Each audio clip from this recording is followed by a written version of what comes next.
অস্ট্রেলিয়ার Big Bash লিগে দল পেয়েছেন বাংলাদেশের লেগ স্পিনার রিশাদ হোসেন। অস্ট্রেলিয়ার ফ্র্যাঞ্চাইজি ক্রিকেট লিগটিতে দ্বিতীয় বাংলাদেশি হিসাবে খেলতে যাবেন তিনি।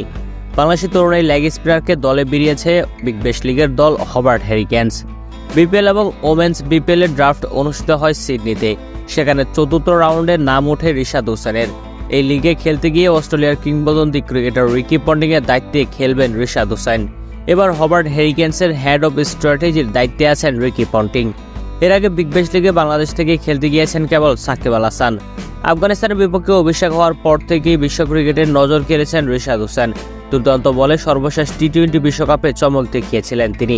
24টি আন্তর্জাতিক টি-20তে 29 উইকেট শিকার করেছেন রিশাদ। তার ইকোনমি 7.36। ডানহাতে এই লেগ স্পিনার টি-20তে বাংলাদেশের বোলিং আক্রমণের মূল অস্ত্র হিসাবে নিজেকে প্রতিষ্ঠিত করার চেষ্টা করেছেন। আগামী 15ই ডিসেম্বর শুরু হবে বিগ ব্যাশের আসর, চলবে 27শে জানুয়ারি পর্যন্ত।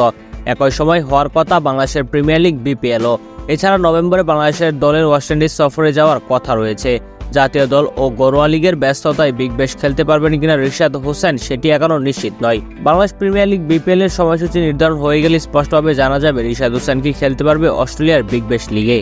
প্রিয় দর্শক, রিশাদ হোসেনের বিগ ব্যাশ লিগে খেলতে যাওয়াটা তার নিচের জন্য কতটুকু লাভজনক হবে এবং বাংলাদেশের জন্য কতটুকু লাভজনক হবে, এই ব্যাপারে আপনাদের কি মতামত তা অবশ্যই আমাদেরকে কমেন্ট করে জানান।